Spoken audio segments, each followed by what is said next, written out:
A horror story of forbidden's discovery. Some houses have secrets, some have history. But the old Victorian at the edge of Blackwood Forest, it had a hunger. When Bob Thornton bought the crumbling estate, he thought he was getting a fixer-upper, a quiet retreat from the chaos of the city. But beneath its rotting floorboards and peeling wallpaper lurked something far darker than dry rot. It started with a patch of unnaturally smooth earth, then a rusted hatch, then the whispers. Now, Bob is trapped in a nightmare, unraveling the terrifying legacy of the house's previous owner, a reclusive scientist who dabbled in things never meant to be found.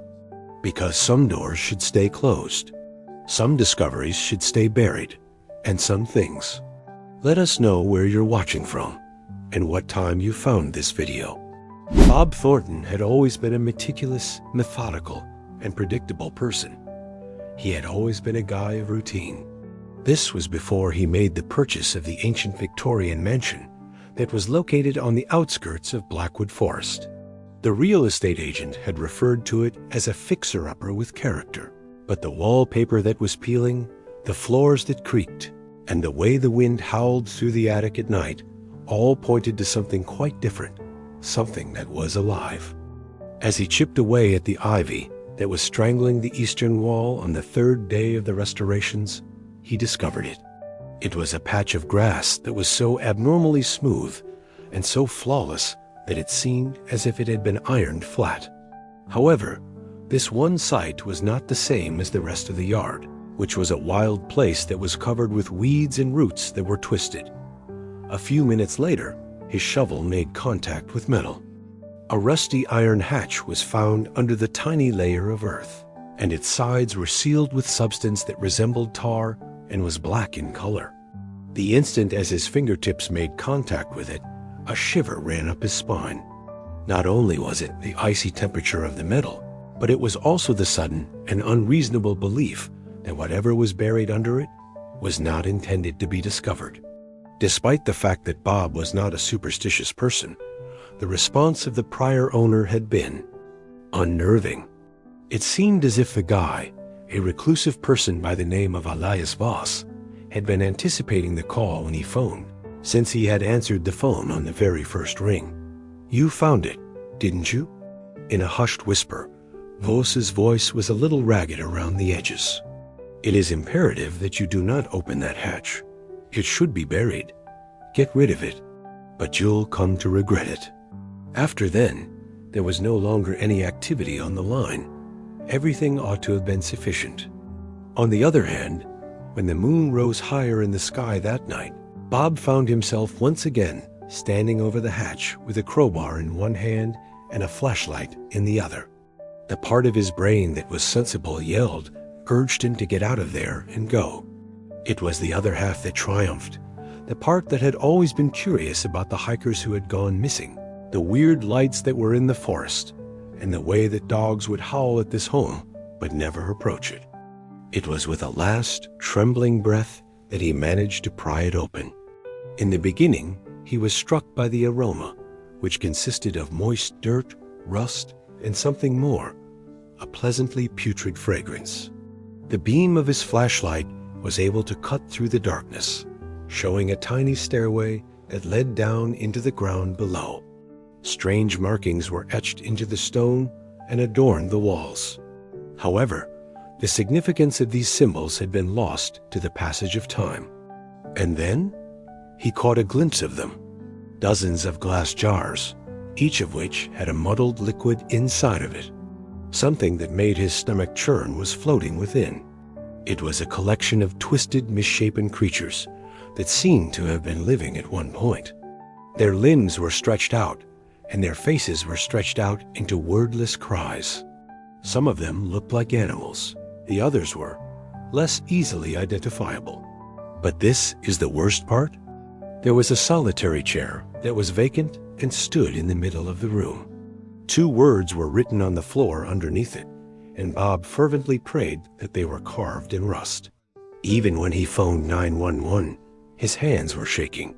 Nevertheless, as the voice of the dispatcher echoed over the phone, he heard a sound coming from the darkness below, which caused his blood to freeze. A creak that is intentional and slow. It seemed as if someone or something had suddenly raised themselves from that chair.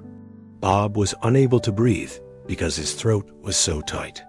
It seemed as if he were submerged underwater because the voice of the 911 operator buzzed in his ear, and it was far away and muted.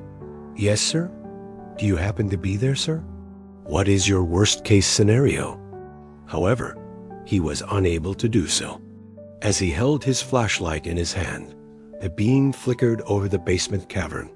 His flashlight began trembling. The chair was sitting there, its legs made of wood slightly scuffed, as if it had been moved, and it was empty. After that, it was a whisper, not from the mobile device.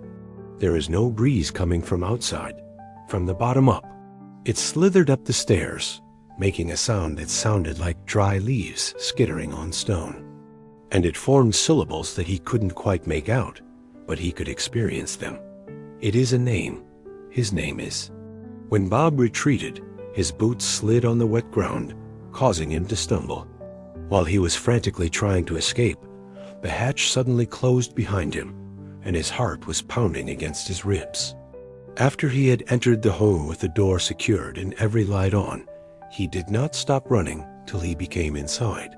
20 minutes later, the cops appeared on the scene. As Bob told what he had seen, two detectives, Detective Reyes and Deputy Harris, listened with frowns of skepticism following his every word. When he recounted the jars, the symbols, and the chair, they looked at each other and exchanged looks. "Can you be sure that you didn't merely stumble across some old canning supplies?" Inquiring while shining his own flashlight down the hatch, Harris called out. During the 1800s, this location was constructed. Underground, people kept a wide variety of strange items at their disposal. The smug assurance they had, however, vanished as soon as they stopped climbing. The jars had been removed. The chair was still there, but it had accumulated a thick coating of dust, giving the impression that it had been left unattended for decades. Why are there symbols on the walls? Fading with just a faint glow. When Reyes approached Mr. Thornton, he spoke gently and said, "Are you certain about what you saw?" The pit of Bob's stomach sank. He was aware of what he had seen. However, the evidence had either disappeared or been stolen. Bob, who was firm in his determination to learn the truth, investigated the past of the home. There was a scientist named Elias Voss who had resided in this area during the 1970s, and his name was found in old municipal records. A solitary person, an individual who is preoccupied with biological anomalies. Bob then discovered it in an archive of a newspaper that had been forgotten. Local scientist disappears. Federal agents attack the laboratory.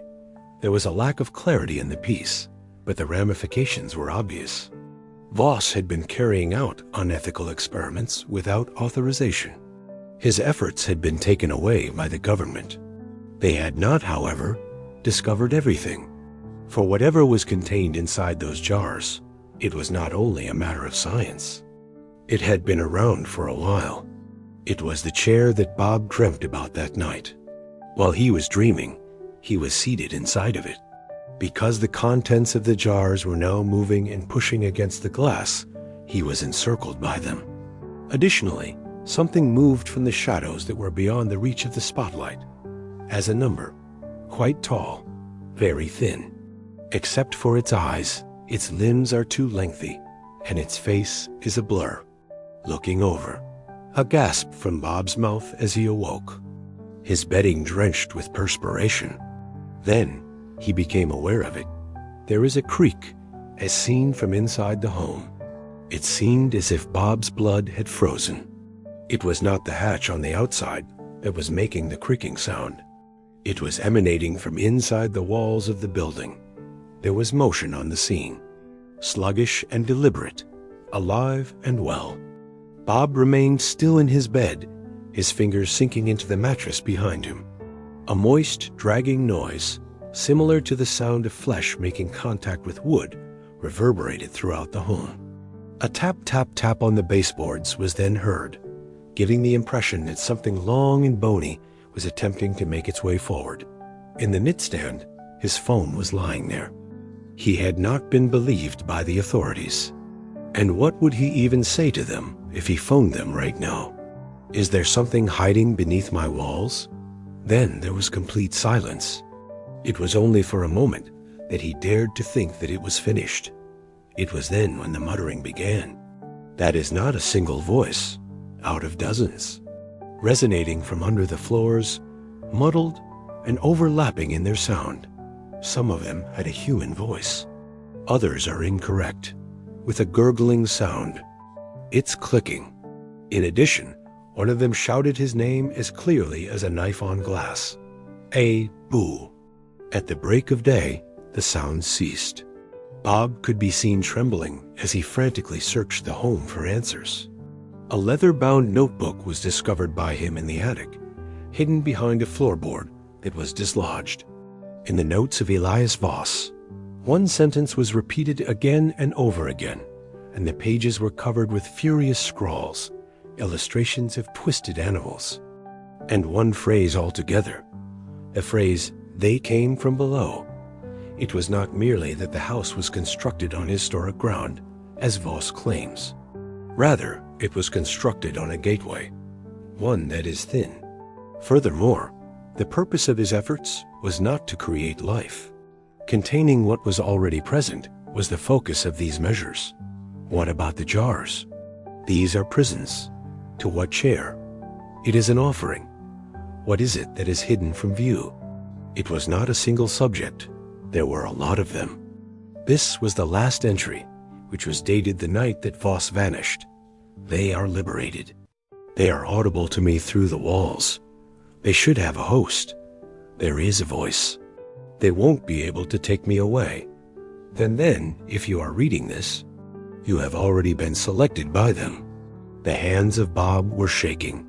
It is a host. This is the reason why the chair was vacant. It was not for them to do. In his favor, it was.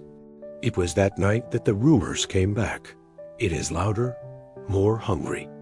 As a result of the temperature lowering and the air becoming more dense, Bob's breath began to fog up in front of him. A knock was then heard at the front door. It is not the hatch. It is the door, sluggish and methodical. There is a knocking sound. Bob was 100% positive that if he opened it, he would be able to see the chair it contained.